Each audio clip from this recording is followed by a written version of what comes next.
골로새서 2장 2절에서 8절 말씀 시작. 이는 그들로 마음의 위안을 받고 사랑 안에서 연합하여 확실한 이해의 모든 풍성함과 하나님의 비밀인 그리스도를 깨닫게 하려 함이니 그 안에는 지혜와 지식의 모든 보화가 감추어져 있느니라. 내가 이것을 말함은 아무도 교만한 말로 너희를 속이지 못하게 하려 함이니 그 안에 뿌리를 박으며 세움을 받아 교훈을 받은 대로 믿음에 굳게 서서 감사함을 넘치게 하라. 누가 철학과 헛된 속임수로 너희를 사로잡을까 주의하라. 이것은 사람의 전통과 세상의 초등학문을 따름이요 그리스도를 따름이 아니니. 아멘. 자, 우리가 마음의 위안을 받고 사랑 안에서 연합하여 우리가 이렇게 살아가야 되겠죠? 우리가 성경의 말씀을 적용하는 것, 또 우리가 신앙생활 하는 것, 또 관계 맺는 것, 이게 기준이 돼야 돼요. 뭐가 기준이 돼야 돼요? 서로 마음의 위안을 받고 사랑 안에서 연합하여 요 상태. 요 상태가 여러분이 신앙의 길이고 우리를 거룩한 존재라는 걸 알게 해주는 관계예요. 그래서 이 관계성에서 벗어나지 않도록. 근데 막 어때요? 막 나누다 보고 막 누구 얘기 듣다 보면 막 이렇게 그냥 막 이렇게 나오잖아요. 저게 나를 무시했어? 나를 비난했어? 날 공격했어? 막 이런 게 이제 우리 안에 나와요. 나올 때 항상 이제 이 틀을 생각해 보는 거예요. 마음의 위안을 받고 사랑 안에서 연합하여. 그러니까 마음의 위안을 받고 또 사랑 안에서 연합하려면 뭐가 필요하냐면 확실한 이해가 필요해요. 확실한 이해. 뭐에 대한 이해? 모든 풍성함과 확실한 이해가 필요한데 뭐가 이해가 필요하냐면 모든 게 풍성화되는 거야. 그러니까 결핍되지 않았다는 거야. 우리는 많이 뭔가 결핍되어 있다고 생각이 들잖아요. 나는 사랑도 잘 못 받았어. 존경도 많이 못 받았어. 존중도 받지 못했어. 나는 사람들이 나를 함부로 대했어. 막대했어.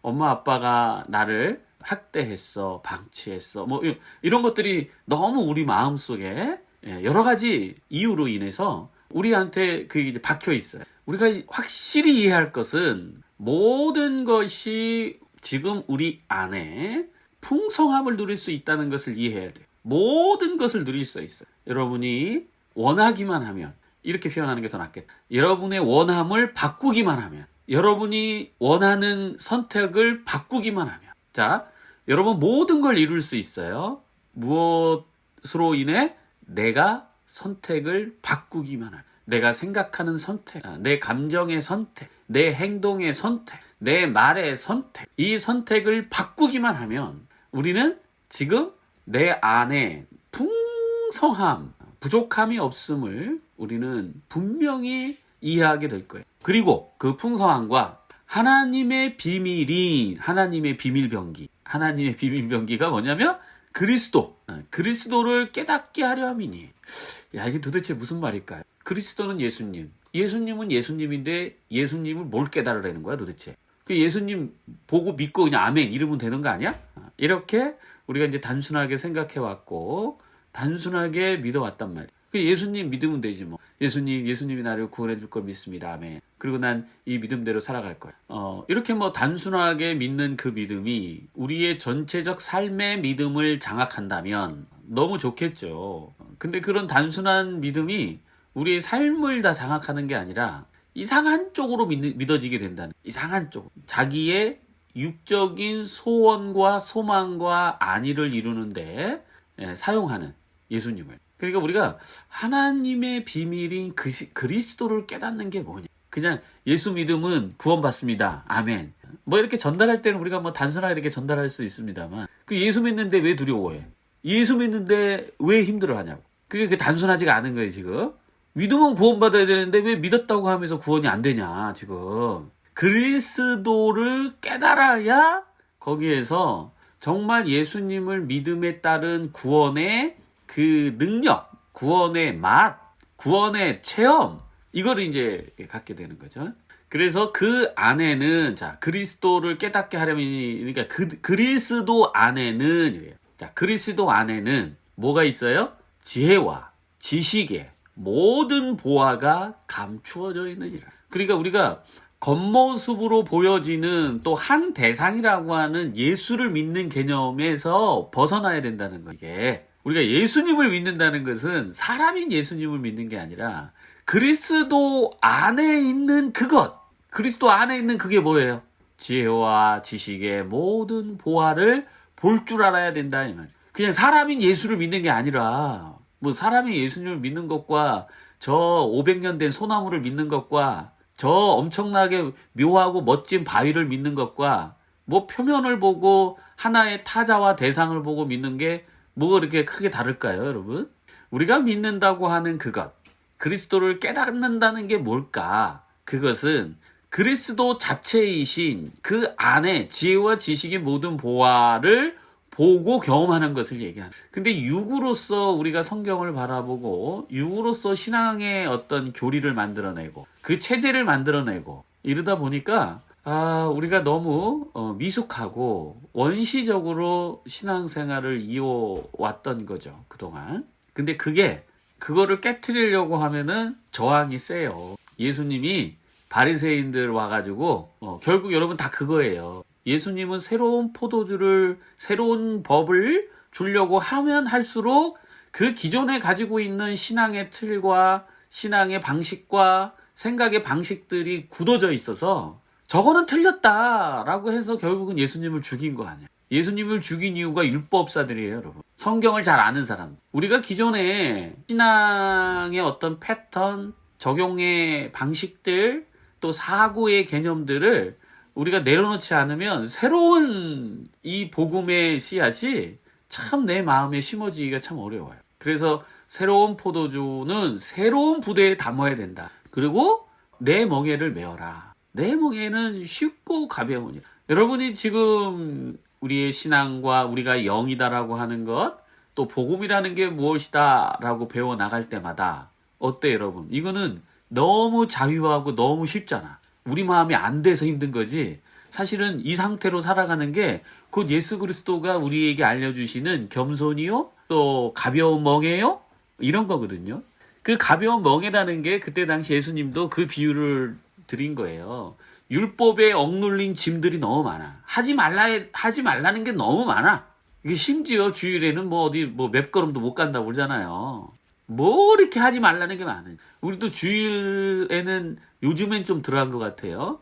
안식일에는 돈을 쓰지 마라. 옛날에 한참 그랬어요. 주일날에는 돈 쓰지 마. 뭐 이렇게 얽매고 하지 말라는 게 많은지. 그러니까 멍해가 너무 많아. 너무 많아. 멍해가. 그러니까 하지 말라는 걸 가만히 그 뒤쫓아서 보면요. 다 불안 때문에 그래, 그게. 왜 하나님 믿는 사람이 왜 예수님 믿는 사람이 불안을 해? 불안할 이유가 없죠. 그러니까 뭔가 우리가 보여지는 대상, 신의 개념으로 신앙을 자꾸 정의하다 보니까 우리가 영원하다는 걸, 하나님의 그 거룩한 능력을 실제적으로 체험하기가 너무 어렵다는 거예요. 그래서 우리가 이 지혜를 깨닫고 지식의 모든 보화, 감추어진 이 보화를 알 때 진정한 예수 그리스도가 누군지, 그리고 하나님이 우리에게 어떤 축복을 내리셨는지 그거를 명확하게 깨달을 수 있다는 거예요. 명확하게. 자, 내가 이것을 말함은 아무도 교만한 말로 너희를 속이지 못하게 하려니니. 그동안 배운 신앙생활의 어떤 모습들이, 그러니까 말 자체는 틀리진 않았어요. 그동안 우리가 많이 들었던 성경의 어떤 내용, 교회의 어떤 교육들, 말 자체는 틀린 건 아니에요. 그러나 그것을 생각하고 적용하는 측면에서 굉장히 미숙했다. 어린아이적 개념으로 우리에게 접근해 온다. 이번에 어떤 모 교회 목사님들이 이제 청년들이 이단에 많이 빠지니까 청년들의 일거수일투족을 다 보고해라. 이랬었나 봐요. 그게 좀 이제 문제가 또 되고 있다고 그래.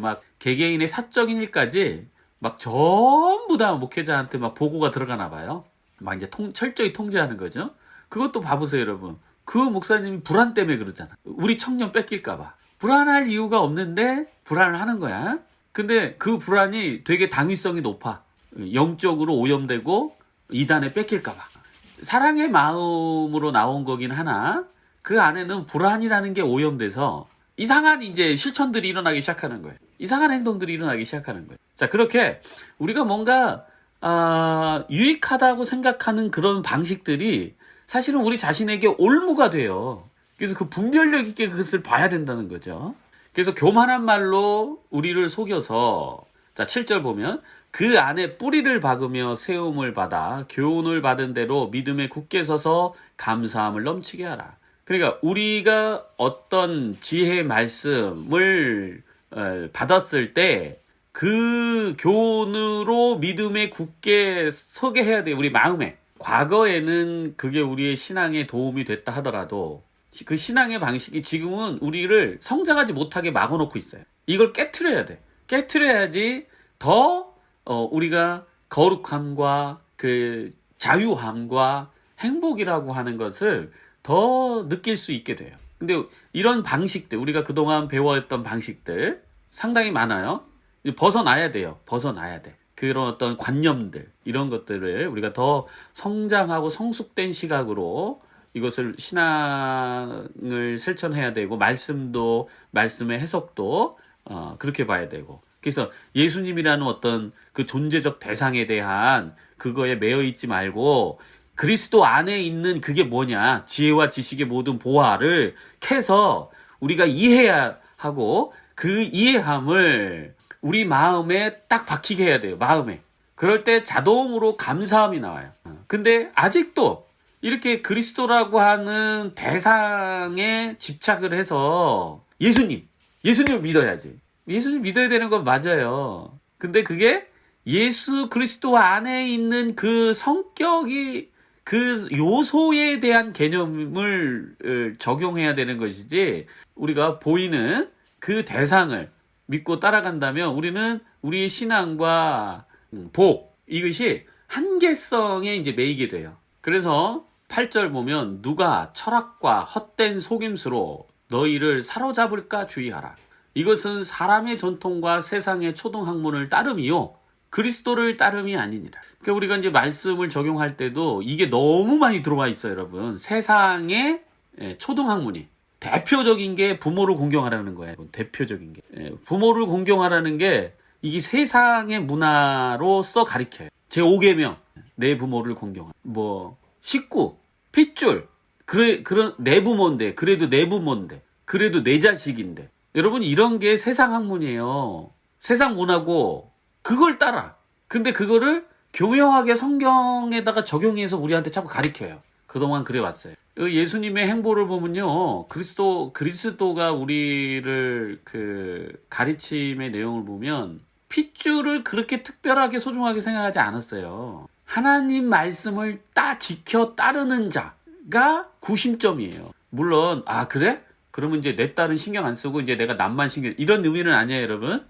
사랑의 시작은 그 다음에 내 주변서부터 나가기 시작하는 거니까 당연히 자연스럽게 내 가족, 내 주변 이렇게 이제 나가는 거예요, 자연스럽게. 근데 여기에서 얘기하고자 하는 것은 핏줄을 강조하지 말아라. 하나님이 우리에게 알려주시는 그 방식들을 살아가는데 가만히 보면 우리는 핏줄이 너무 걸려 있어. 핏줄뿐만 아니라 남편, 아내, 아니 말씀을 따라 살아가면 되는 거지. 거기서 못 헤어잖아요, 자꾸. 그러니까 사람의 전통과 세상의 초등학문을, 그러니까 예수님이 우리에게 가르쳐주는 방식은 자유예요, 여러분. 모든 것에서부터 해방이에요. 어떤 세상적으로 정해져 놓은 윤리와 도덕의 관념이 아니라고. 물론 또 오해하지 마세요. 그러면은 우리 크리스찬들은 윤리와 도덕을 어겨도 되는구나, 이런 개념이 아니고 윤리와 도덕을 뛰어넘는 개념을 얘기하는 거예요. 응?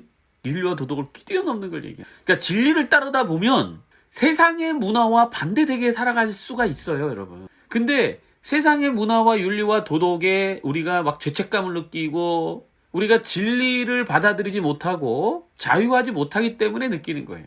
우리가 그것을 사랑으로 대하지 않기 때문에 느끼는 거예요. 그냥 책임감. 부모를 책임져야 돼.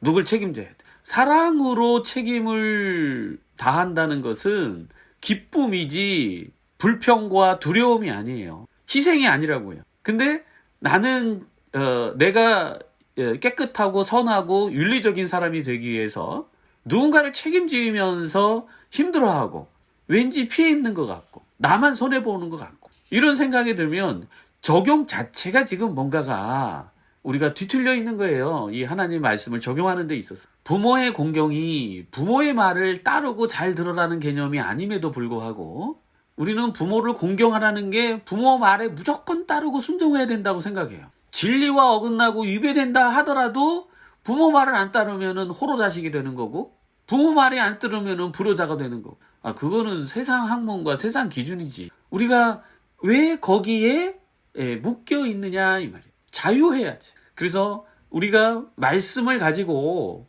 그리스도를 따라야 이 진리의 말씀이 그리스도를 따는 방식으로 가야지 이 성경이나 이 말씀을 세상 학문과 세상 윤리와 도덕관념을 여기다가 섞어가지고 그동안 우리가 배워왔어요. 우리가 알게 모르게 우리 마음에 그런 교훈들이 들어와 있어요. 대표적인 게 혼전순결이에요.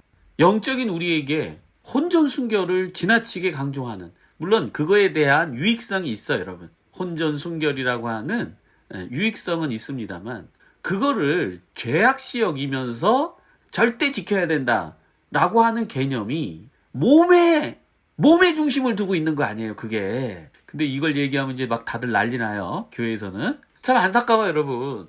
우리의 영이고 자유하고 우리가 하나님의 자녀로서 그 어떤 비난이나 교만한 말로 너희를 속이지 못하게 하다 이 말이 곧 뭐냐면 하나님의 말씀을 사용하고 이용해서 자꾸 상대를 죄책감을 불어넣게 만든다는 거야. 그래서 자유하는 하나님의 자녀, 하나님의 백성을 자꾸 죄인으로 구속하고 죄인으로 만들어 놓는다는 거예요. 우리는 그리스도 예수 안에서 정죄함이 없나니 모든 것에서의 해방을 입은 자인데 자꾸 뭔가 교만한 말로 성경을 이상하게, 물론 이제 그렇게 말씀하시는 분들도 그렇게 배워온 거지 뭐. 그 분들을 뭐라고 할 수는 없습니다만 그 내용을 우리가 주의해야 된다. 그래서 우리가 유혹당하지 말고 정확히 아는 지식, 또 정확한 지혜를 그 보화를 우리가 갖고 있으면 다른 사람이 교만한 말로 우리를 속이려고 할 때가 뭘 속인다고요? 속이려고 할 때가 응? 정제감. 그렇지. 우리한테 정제감을 주는 모든 얘기들은 우리를 속이는 말이야. 그렇게 보시면 딱 적절할 것 같습니다, 여러분. 우리가 정제감 받을 이유 하나도 없고요. 정제할 이유도 하나도 없어요. 근데 그런 교만한 말로 그 정제감을 줘서 우리를 통제하려고 하는, 안식일을 어기면 벌을 받습니다. 정제감을 불러오죠. 그래서 많은 크리스찬들이 주일 성수를 안 지키면 죄책감을 느껴요. 5년, 6년 전인가? 제가 종로에 있을 때 식당에 이렇게 갔는데 11시 한 50분쯤에 갔어요. 근데 손님이 하나도 없더라고. 그래서 오늘은 좀 한가하네요 이랬더니 그 사장님이 저한테 이래요. 내가 어저께 교회를 빠졌더니 오늘 손님이 없네 그래. 근데 본 교회는 못 갔지만 다른 교회는 갔거든. 그러면서 막 자기가 벌 받았다는. 그래서 제가 걱정하지 마세요. 뭐 조금만 기다려보세요. 이랬더니 10분 지나서 그냥 사람들이 몰려오기 시작하는 거예요, 막. 그러니까 우리가 이렇게 배워왔어. 이렇게 배워왔다니까, 여러분. 이렇게 배워왔어. 그런 줄 알고 가르쳤지. 우리도 그런 줄 알고 믿어왔던 거고. 근데 이 틀에서 벗어나야 된다는 거예요, 여러분, 지금. 벗어나야 된다는 거예요. 물론, 우리가 뭐 예배 모임을 가치없게 여겨라. 이런 개념은 아니에요. 우리가 이제 모이는 거에 힘쓰고, 또 삶의 1순위를 또 갖고 뭐 이런 그 태도가 우리한테 필요한 것이지. 안식일을 안 지켰어. 뭐 안식일이 어딨어. 그건 옛날에 율법시대의 어떤 기준과 얘기지. 물론 이제 상징성은 있어요, 여러분. 주일을 우리가 이렇게 마음을 다해서 우리가 크리스찬들이 하루를 하나님께 온전히 드린다. 뭐 이런 상징성과 교훈은 있다고 생각해요. 그래서 이것을 정죄의 개념으로 몰아가는 것이 아니라 우리가 힘써서 모입시다. 그리고 교회라는 게 여러분 뭐야? 교제 아니에요. 코이노니아. 그래서 함께 여기 2절 마음의 위안을 받고 사랑 안에서 연합하자. 어떤 분들은 그래요. 교회 나와서 위로받을 생각하지 마라. 아니에요. 교회 나와서 위로받아야 되는 거예요. 사람 보고 나오지 마라. 아니요. 사람 보고 나오게 돼 있어요. 교회는 보이지 않는 하나님 보고 어떻게 나와? 위로받지 마라. 하나님만 보고 나와라. 이런 거는 정말 이제 이렇게 성장하고 성숙한 사람들에게는 필요한 말이긴 해요. 그분들에게는. 근데 전체적인 메시지를 전달할 때는 우리가 사람 보고 나오게 되고, 그렇기 때문에 우리 한 사람 한 사람들이 서로 위안할 수 있도록 우리가 거룩했다는 것을 발견하게 되고, 또 우리가 서로 사랑하고 위안을 주고 하는 그런 교회 공동체의 훈련과 모습들이 필요한 거죠. 그것이 최고의 가치입니다. 공동체의 최고의 가치예요. 그러면서 우리 공동체가 사랑과 위안과 위로를 받으면서 자연스럽게 이 사랑과 기쁨을 이제 세상에 전하는 거죠. 자연스럽게 넘쳐나는 거야. 이게 물이 넘치듯 사랑과 화평과 기쁨이 넘쳐나가는 거예요.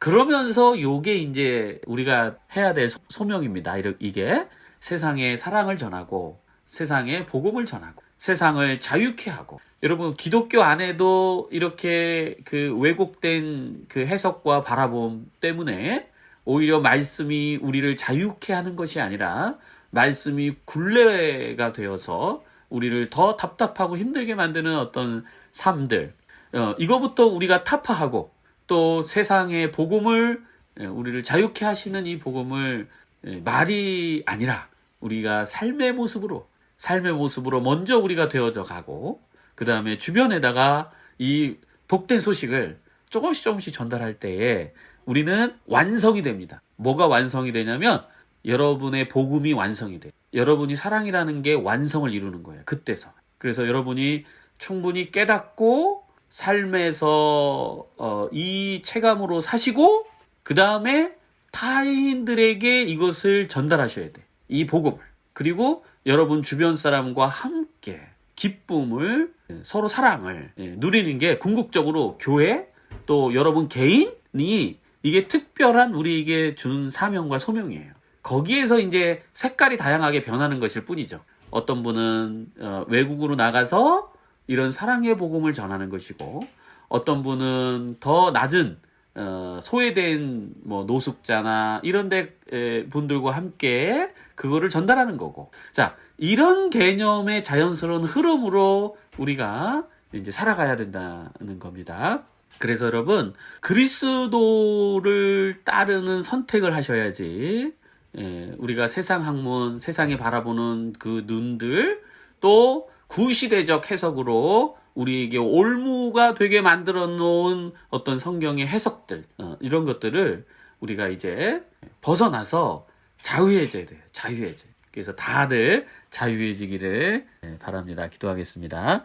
하나님, 우리가 그리스도의 비밀을 깨달아서 이제 세상의 초등학문, 또 세상의 문화와 윤리에 쫓아가는 삶이 아니라 또 많은 기준들로 인해서 우리가 정죄감에 시달릴 줄 압니다. 그러나 모든 것을 자유케 하시는 예수 그리스도의 그 지혜와 그 지식의 보화를 우리가 안다면 우리는 얽매일 것이 하나도 없으며 져야 될 어떤 짐도 없고, 또 우리가 잘못한 어떤 기준도 없음을 깨닫게 됩니다. 하나님, 그리스도의 그 비밀들을 우리가 깨닫고 그것을 볼 수 있는 눈을 열어주시옵소서. 그래야 이제는 새로운 복음, 새로운 포도주를 우리가 마심으로 인해서 우리의 기쁨과 자유함과 또 진리의 그 삶들을 살아가면서 세상의 빛과 소금이 되는 우리 지체들이 되게 하여 주옵소서.